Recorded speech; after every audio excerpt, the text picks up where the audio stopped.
Assalamualaikum warahmatullahi wabarakatuh.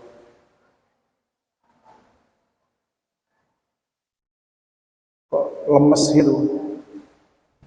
Puasa ya? Iya.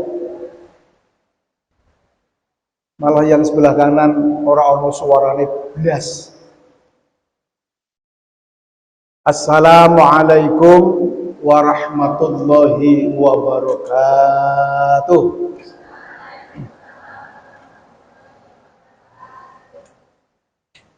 Bismillah, alhamdulillah, wassalatu wassalamu ala rasulillah wa ala alihi wa sahbihi wa mawalah wala haula wala quwwata illa billah, amma ba'd.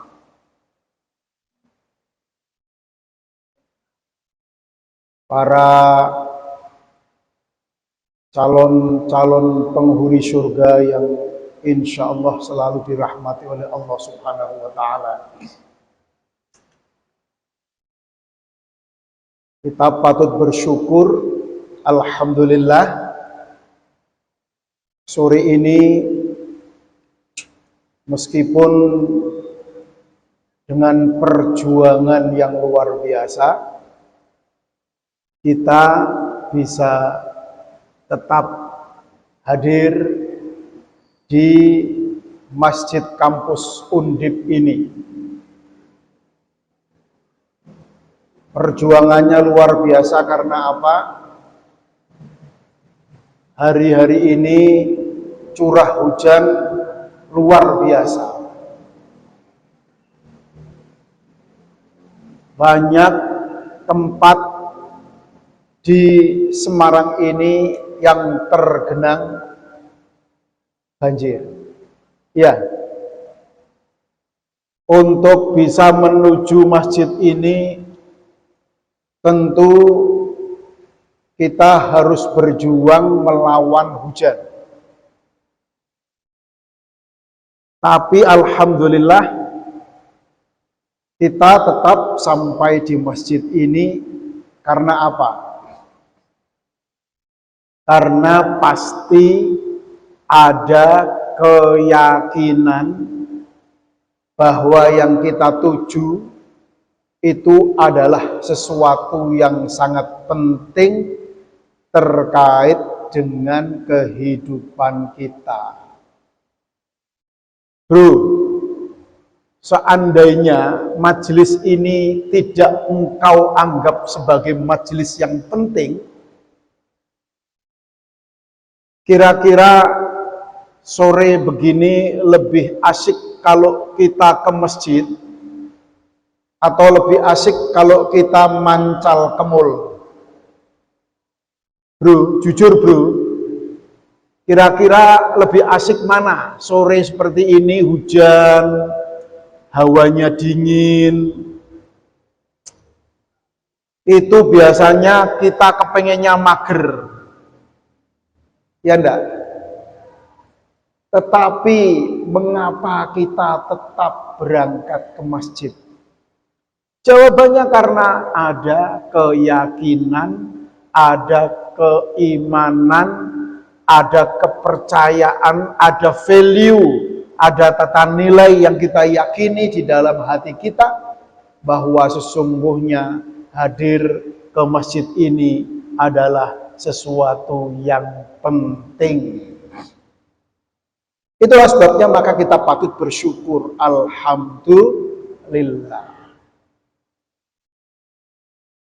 Karena memang sesungguhnya di dalam hidup ini pilihan-pilihan terlalu banyak.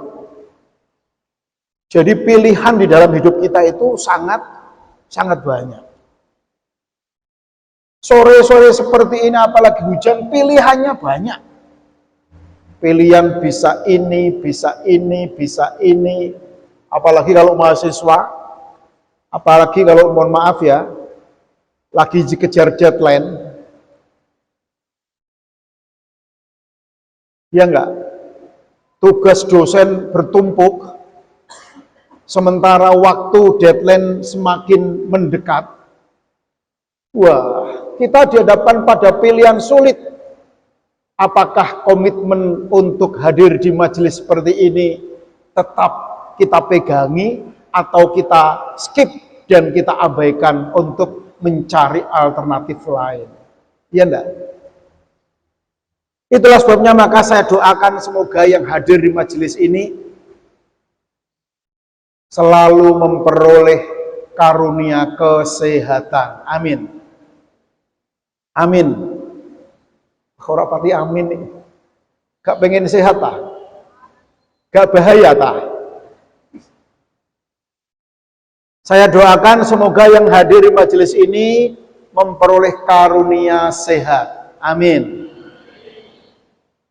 Umurnya panjang. Amin. Hidupnya penuh dengan berkah. Amin.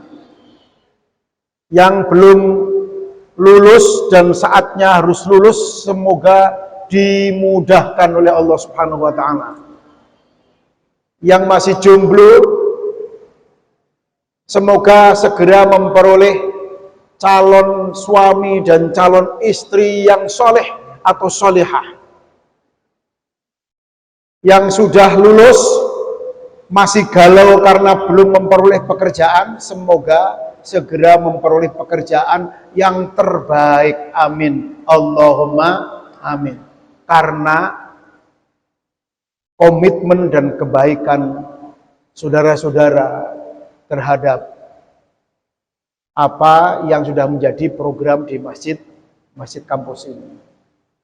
Sholawat serta salam marilah kita sanjungkan kehadiran Nabiullah Muhammad sallallahu alaihi wasallam, seorang nabi yang mengajari kita tentang ibadah pada bulan suci Ramadan.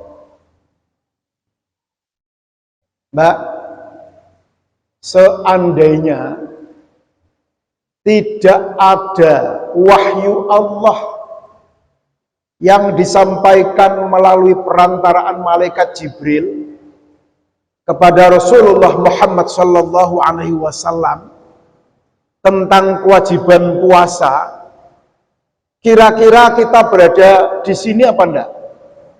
Kira-kira. Jadi kita berpuasa dan kita berada di sini, kita memperoleh wahyu itu melalui perantaraan malaikat Jibril kepada Rasulullah Muhammad sallallahu alaihi wasallam. Itu artinya apa? Artinya bahwa sesungguhnya kita ini bisa menjadi seperti ini, mengerjakan puasa, ya. Bahkan mohon maaf, mbak-mbak ini yang cantik-cantik ini mengenakan kerudung, mengenakan jilbab. Kira-kira kalau tidak ada wahyu Allah Subhanahu wa taala yang diturunkan kepada Rasulullah Muhammad sallallahu alaihi wasallam tentang menutup aurat, kira-kira panjenengan pakai pakaian begini apa enggak? Bisa-bisa bludus. Iya enggak? Sehingga melalui Rasulullah kita bisa mengenal Allah Subhanahu wa taala. Melalui Rasulullah maka kita bisa mengenal Islam. Mengenal Rasulullah maka kemudian kita bisa memahami dan mengerti tentang ibadah bulan suci Ramadan. Sehingga kalau kemudian kita bersolawat kepada Rasulullah Muhammad sallallahu alaihi wasallam, itu sudah seharusnya dan sudah sewajarnya. Mas-mas dan mbak-mbak yang saya hormati, pada sore hari ini mari kita mencoba untuk menambah pengetahuan kita mengenai agama kita. Rasulullah Muhammad sallallahu alaihi wasallam adalah panutan kita. Betul. Uswatun hasanah kita, betul. teladan terbaik kita, betul. Role model kita, betul. Tapi saya mau tanya, seberapa besar dan seberapa banyak saudara-saudara ini, antum semua ini mengenal Rasulullah Muhammad Sallallahu Alaihi Wasallam? Seberapa banyak? Kalau misalnya kita mau bandingkan intensitas pengetahuan kita dan wawasan kita mengenai Rasulullah itu dibandingkan dengan wawasan kita mengenai selebriti, kira-kira lebih dalam mana dan lebih luas mana? Mbak, selebritas yang paling bikin Anda kesengsem siapa? Halo? Seleb yang paling bikin Anda kesengsem itu siapa? Orang jujur, gak jujur. Mas, saya mau tanya mas bro, panjenengan itu punya apa istilahnya? Bahasa anak gaul sekarang itu apa namanya? Panjenengan itu punya tokoh idola dalam dunia seni, dunia film, dunia olahraga, sepak bola, apa namanya itu istilahnya sekarang itu apa? Selebgram. Itu kira-kira siapa? Kemudian pertanyaan kedua, kira-kira kesengsemu, rasa keterikatanmu kepada seleb itu dengan rasa kesengsemu dan keterikatanmu kepada Rasulullah Muhammad Sallallahu Alaihi Wasallam itu lebih tinggi dan lebih dalam mana? Loh kok meneng mereka ditakoni yuk meneng. Bro, lebih dalam mana kira-kira? Lebih dalam mana? Mas yang baju putih pakai apa namanya putih panjang, kira-kira lebih punya idola enggak? Punya. Siapa idolanya?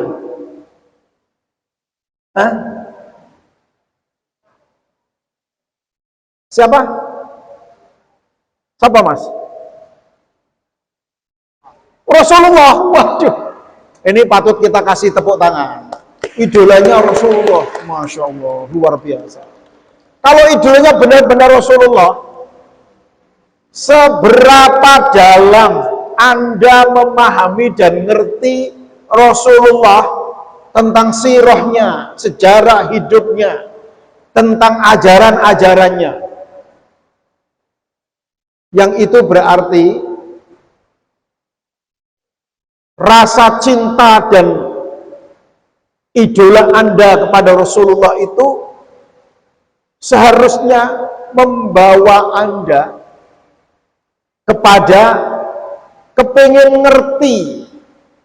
Kepengen ngerti ini sampai sedetail-detailnya, seperti kalau Anda kepengen ngerti seleb Anda, idola Anda itu, sampai misalnya idola Anda lagi jalan kepleset sedikit saja, itu sampai ngerti sampai sak detail-detailnya, ya enggak?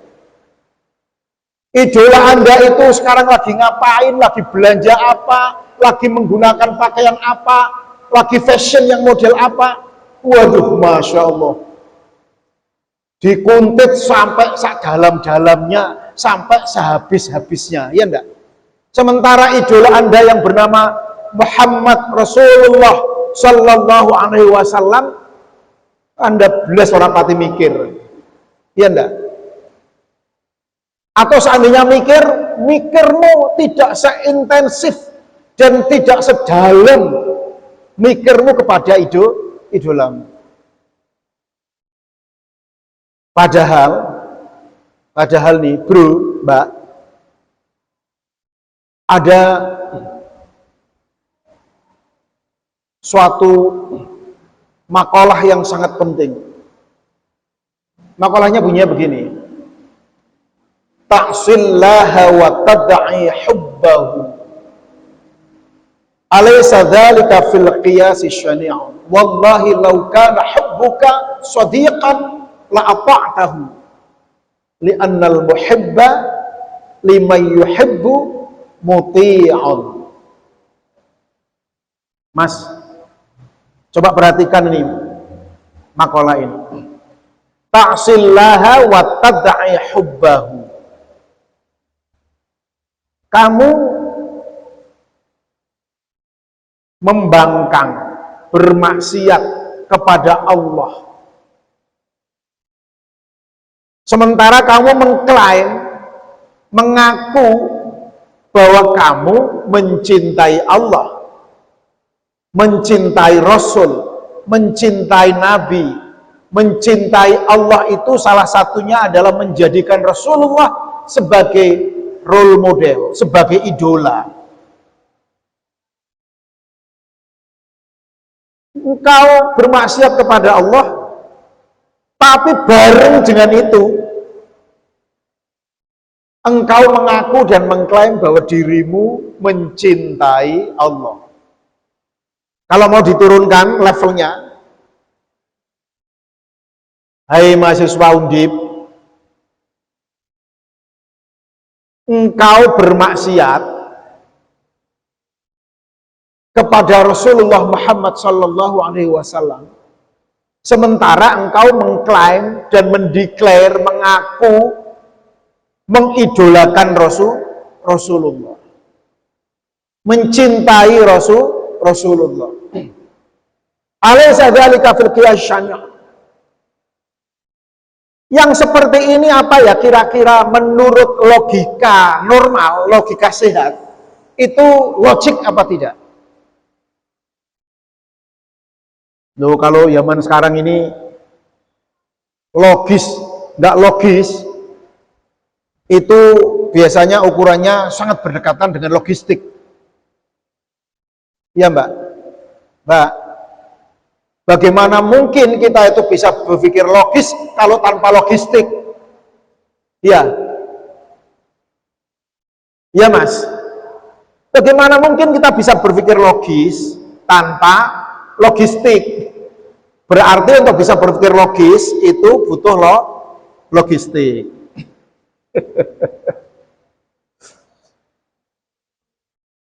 Jadi nggak masuk akal kalau ada orang mengklaim mencintai sesuatu, kemudian dia membangkang dan tidak nurut pada sesuatu yang dicintai itu.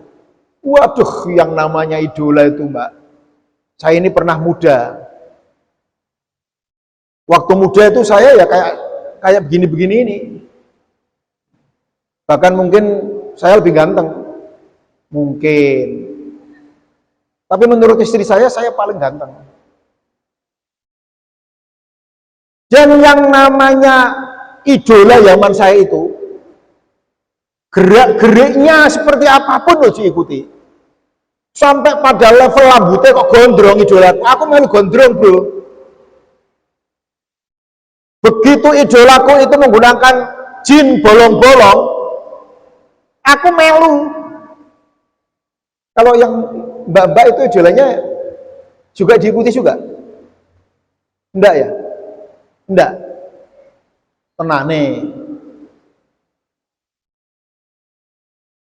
Jadi rasa cinta kita kepada sesuatu itu kemudian membuat kita menjadi pengikut model dari yang kita cintai.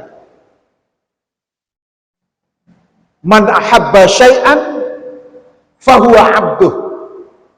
Barang siapa yang mencintai sesuatu, maka dia akan menjadi budak dari sesuatu itu. Budak itu tandanya apa?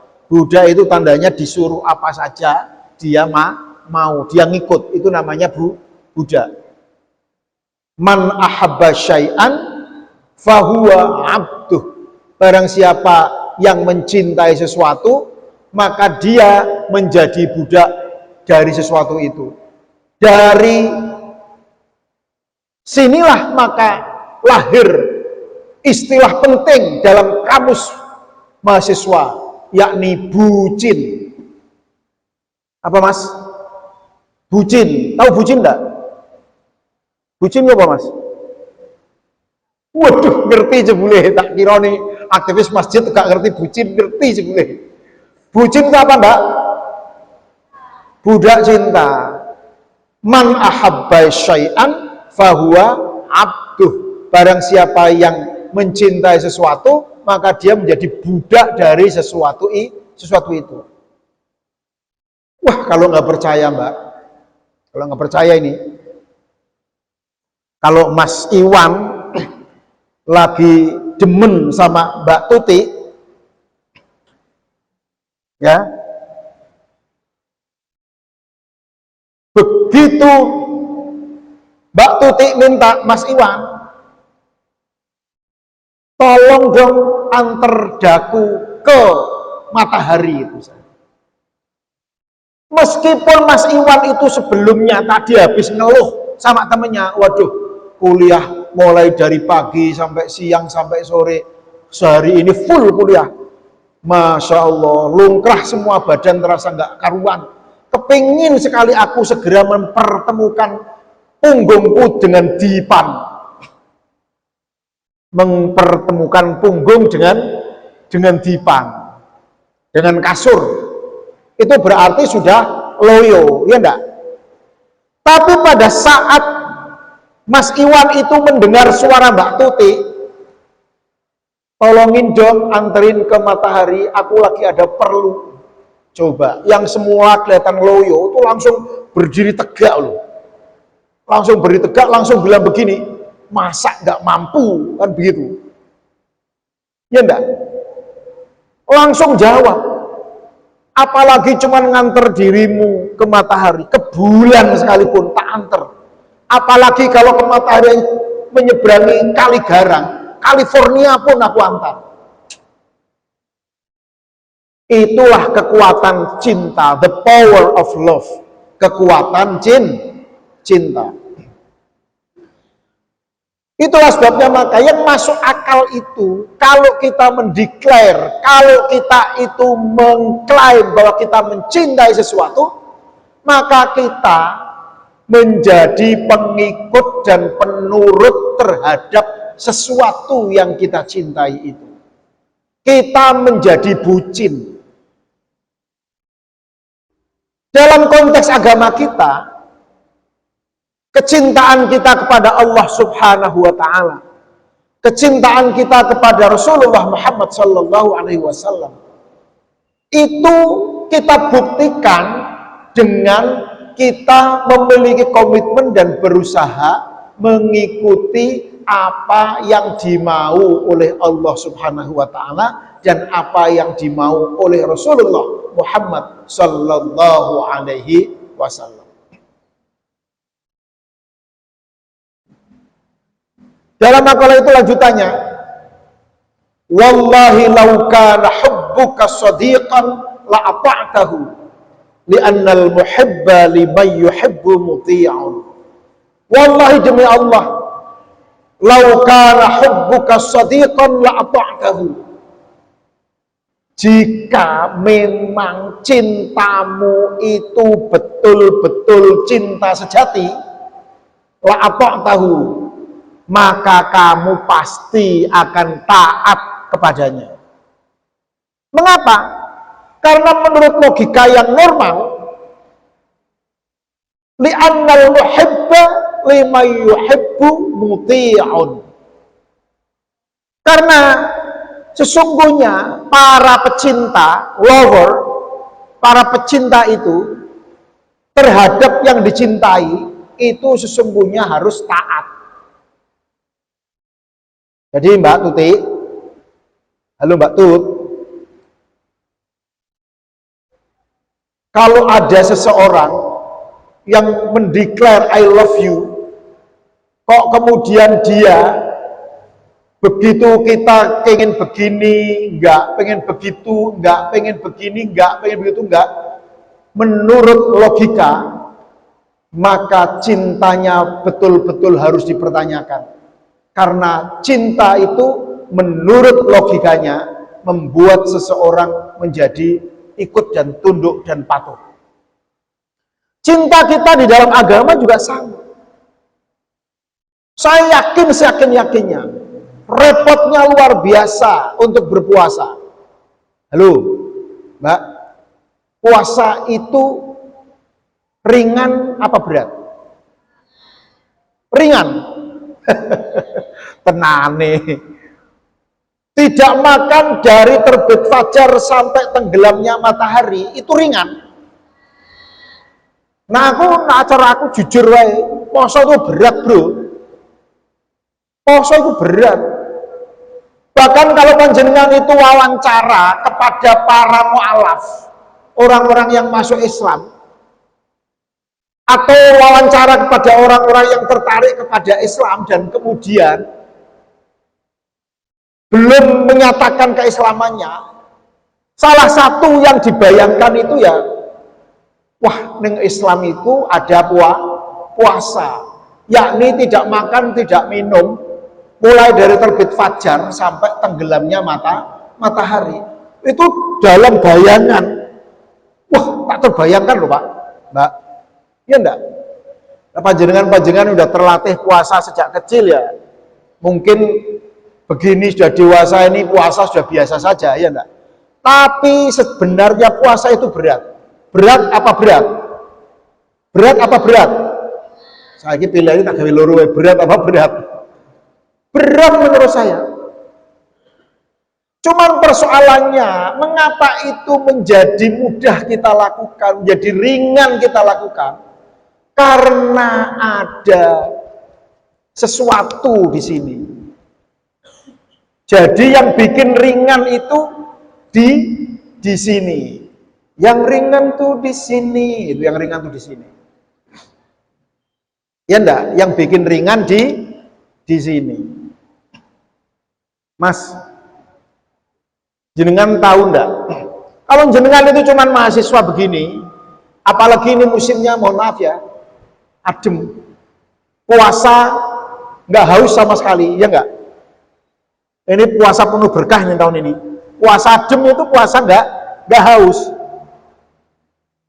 Kita keluar enggak kena sinar matahari, ya enggak? Tapi ya lapar. Karena dingin itu memaksa tubuh kita berproses untuk menjaga keseimbangan temperatur. Menjaga keseimbangan temperatur itu butuh energi. Energinya cepat habis juga.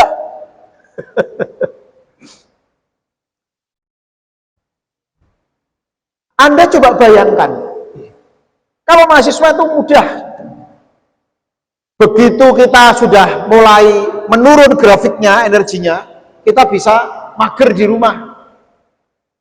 Coba Anda bayangkan, para pekerja yang harus di lapangan, outdoor,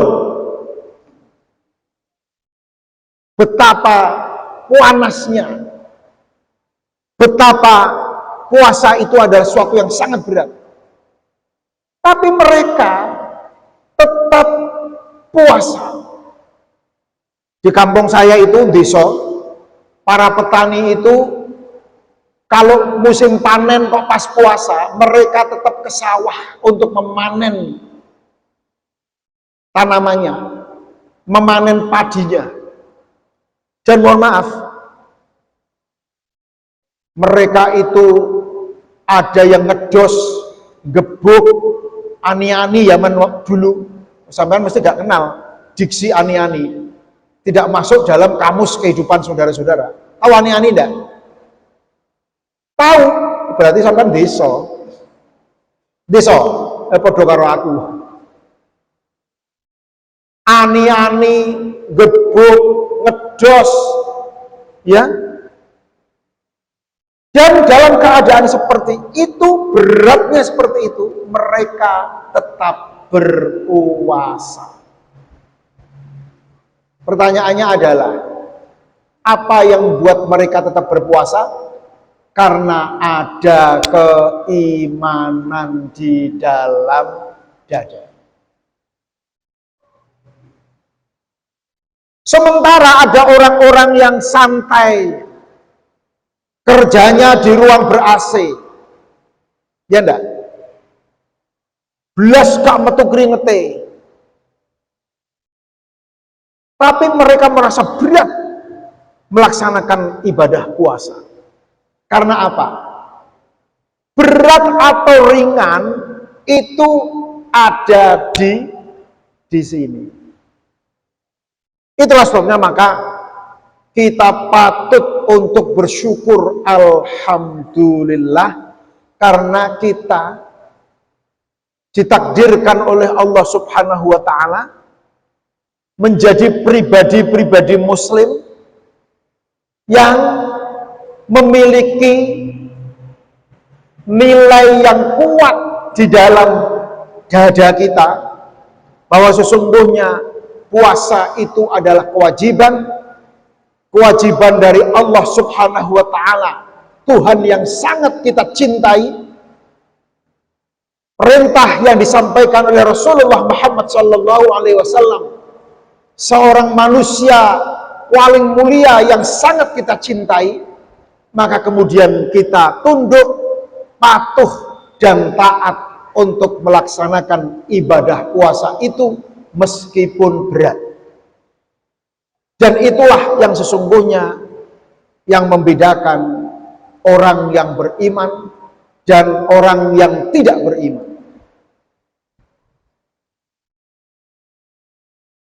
Para mahasiswa, mbak-mbak, mas-mas yang saya hormati, yang menjadi sangat penting untuk kita pikirkan adalah begitu kita ini diberi karunia yang agung untuk melaksanakan ibadah puasa, menemui bulan suci Ramadan, maka sikap kita sangat bergantung pada nilai dan keimanan yang ada di dalam hati dan dada kita. Kalau nggak percaya, seminggu yang lalu, 2 minggu yang lalu, begitu kita ngerti dan dapat kabar, membaca, mendengar bahwa Ramadan akan segera tiba, maka respon kita itu sangat bergantung pada bagaimana status hati kita.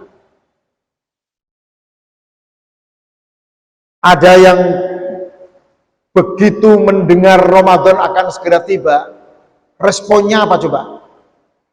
Poso meneh, Ramadan meneh. Ada yang responnya begitu? Ada mas yang responnya begitu. Wonge teko wonge. Ada yang responnya begitu.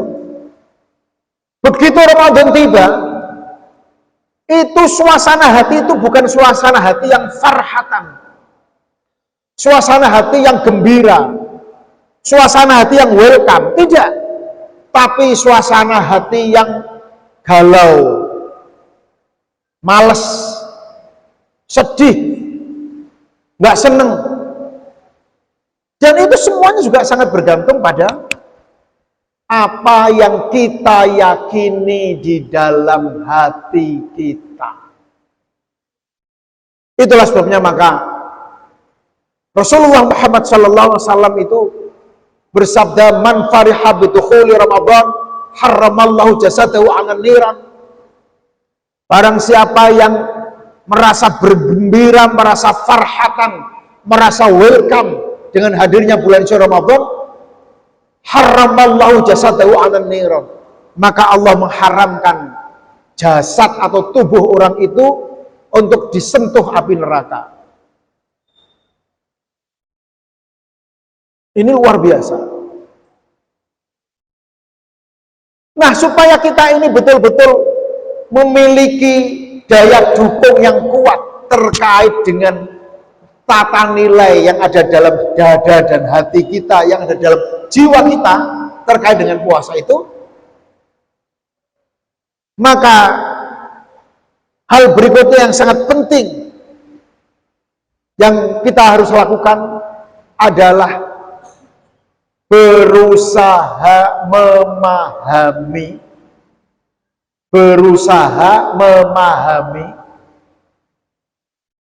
mengenai Ramadan itu apa, khosais atau keutamaan-keutamaannya itu apa, fadail, fadilah-fadilahnya itu apa, ada apa di dalamnya.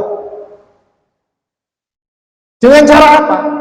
Dengan cara taklim, dengan cara belajar, dengan cara mengaji, dengan cara membaca, dengan cara mempelajari, dengan sengaja. Maka salah satu ibadah yang juga sangat penting di dalam Ramadan itu adalah ibadah, tidak hanya ibadah fi'liyah, ibadah pekerjaan fisik kita, tapi adalah ibadah intelektual, ibadah akademik. Apa itu? Thalabul ilm, mencari ilmu, taklim, mengaji, belajar. Itu adalah ibadah dalam bulan suci Ramadan ini yang juga sangat-sangat penting. Karena apa? Karena kita kalau beribadah, tapi ibadah kita lakukan dengan tanpa ilmu, mohon maaf bro, misalnya kita melaksanakan sholat ini,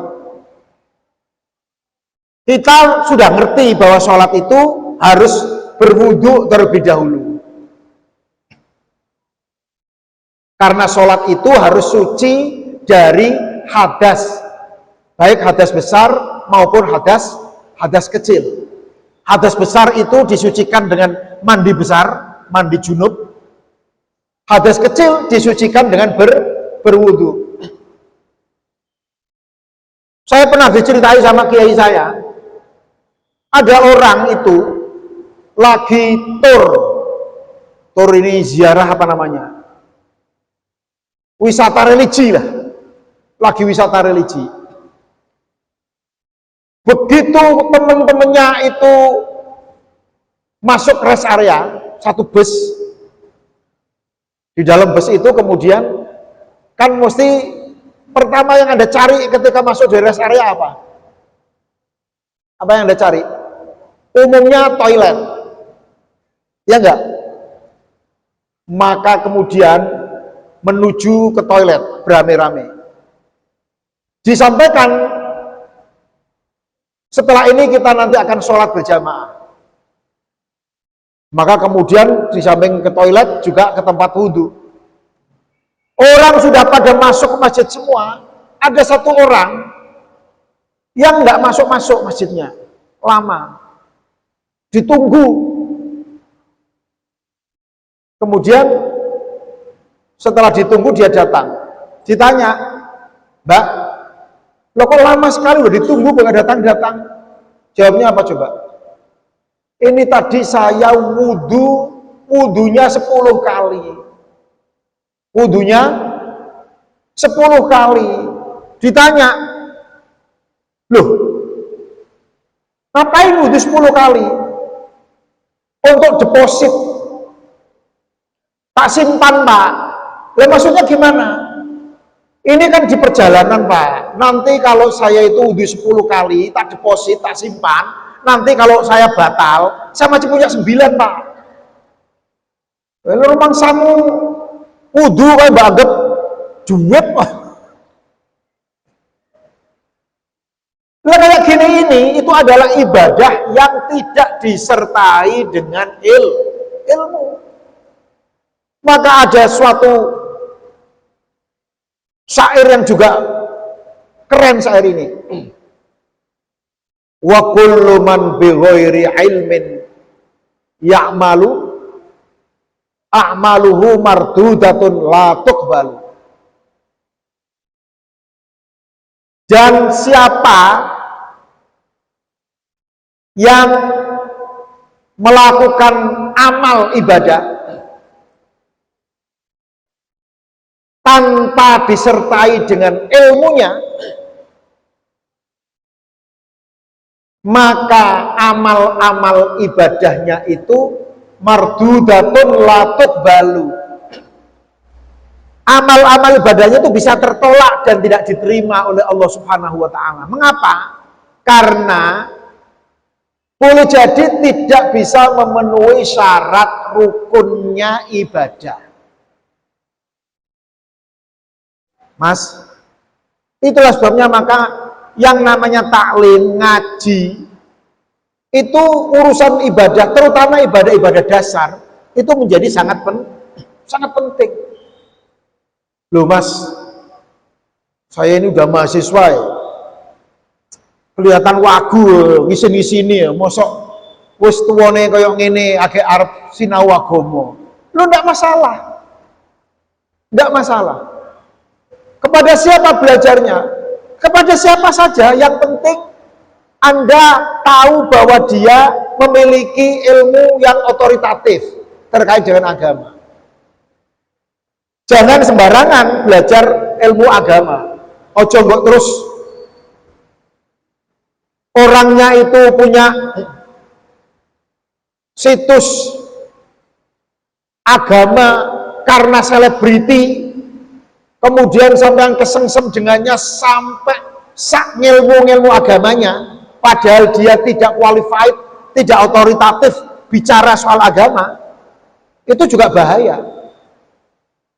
Maka belajar agamanya juga harus belajar agama kepada orang-orang yang otoritatif, memiliki ilmu agama, memiliki sanad keilmuan yang jelas, bukan orang-orang yang belajar ilmu agamanya tidak punya guru, atau gurunya kepada ulama yang paling pinter di seluruh dunia yang tidak bisa menyaingi, yakni Profesor Dr.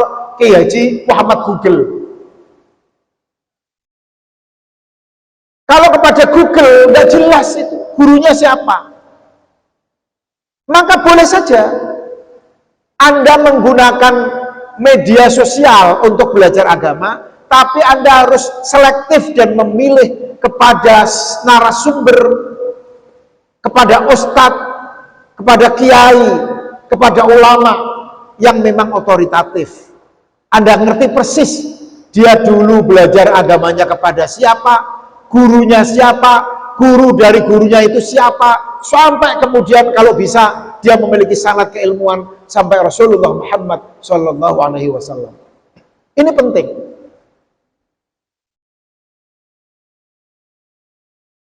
Yang berikutnya, jadi yang pertama itu merasa gembira dengan hadirnya bulan suci Ramadan, dan insya Allah nek delok wajah-wajahmu ini, wajah-wajah penghuni surga.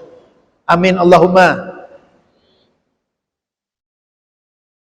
Yang pertama, gembira dengan hadirnya bulan suci Ramadan. Yang kedua, berusaha memahami fadilah bulan suci Ramadan itu. Di dalam Ramadan ini, ya Allah,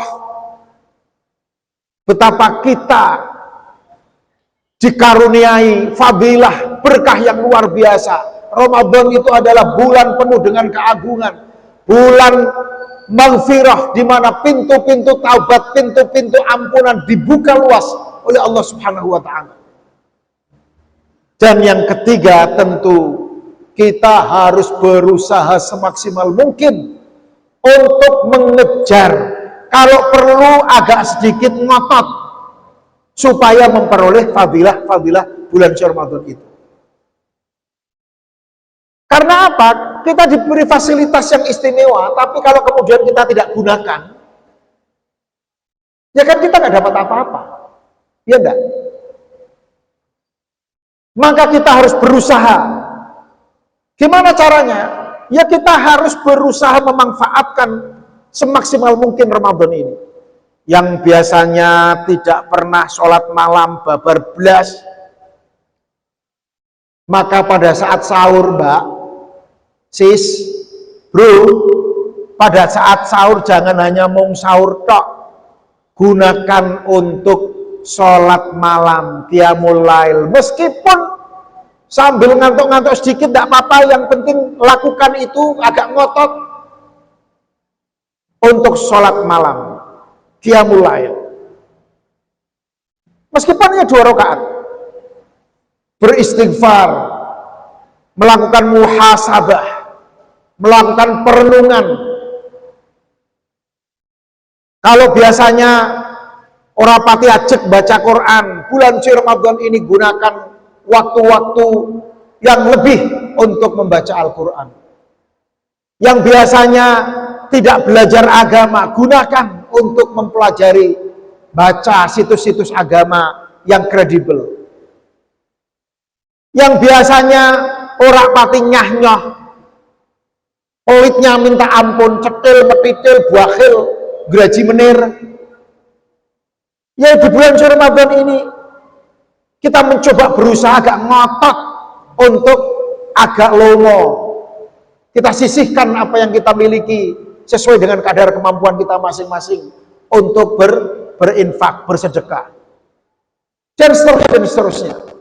Yang biasanya kita ini rodok kasar dengan orang tua kita, Mbak, yang biasanya kita ini agak kasar dengan orang tua kita, merintahnya sekarang, melakukannya masih 2 bulan yang akan datang, dipanggil masih seneng dan berkomitmen pada WA dan HP-nya dibanding komitmen pada kedua orang tuanya. Ya pada bulan suci Ramadan ini berusahalah untuk selalu setia setiap saat mengikuti dawuh orang tua. Memang disengaja diniati. Supaya apa? Supaya Ramadan bulan yang istimewa ini betul-betul hadir dan kita hadirkan dalam hati kita. Dan yang berikutnya, jangan lupa jaga kesehatan. Mas, jaga kesehatan meskipun masih muda. Dengan cara apa? Ya dengan cara hidup yang agak teratur. Dengan cara apa? Ya dengan cara mengikuti prosedur-prosedur kesehatan. Contoh, nek wis ngerti gulanya tinggi, Mas, kadar gulanya tinggi, apa no canom kadar gulanya tinggi? Ya ada saja. Sudah tahu kadar gulanya tinggi, meskipun Rasulullah Muhammad SAW itu bersabda, sumu tasihhu, berpuasalah kalian, maka kalian akan menjadi sehat. Meskipun ada hadis yang menyatakan begitu, tapi belum tentu puasa itu bikin sehat kalau perilaku kita tidak kompatibel dengan perilaku sehat. Contohnya apa? Misalnya, ngerti kadar gulanya tinggi, begitu waktu berbuka tiba, adzan tiba, Allahu Akbar, Allahu Akbar, langsung es sirup sak baskom habis. Nanti malam bar terawih es sirup sak baskom habis lagi. Sahur, menjelang sahur es sirup sak baskom habis lagi. Ya bukan sehat, bro. Kita menjaga kesehatan itu penting. Karena apa? Kita sulit untuk beribadah secara optimal di bulan suci Ramadan kalau kita tidak sehat. Nah, ini yang terakhir. Kita juga harus berdoa. Berdoa secara lebih intensif.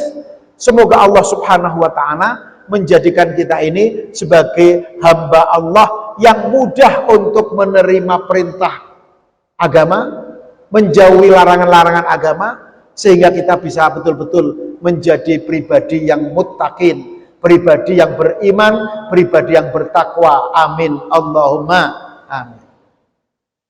Itu yang bisa saya sampaikan. Kalau ada dialog, monggo silahkan. Karena sekarang maghrib itu jam 6 kurang 50, jam 5 lebih 52 menit kalau nggak salah. Jadi kita masih punya waktu panjang. Monggo silakan. Assalamualaikum warahmatullahi wabarakatuh.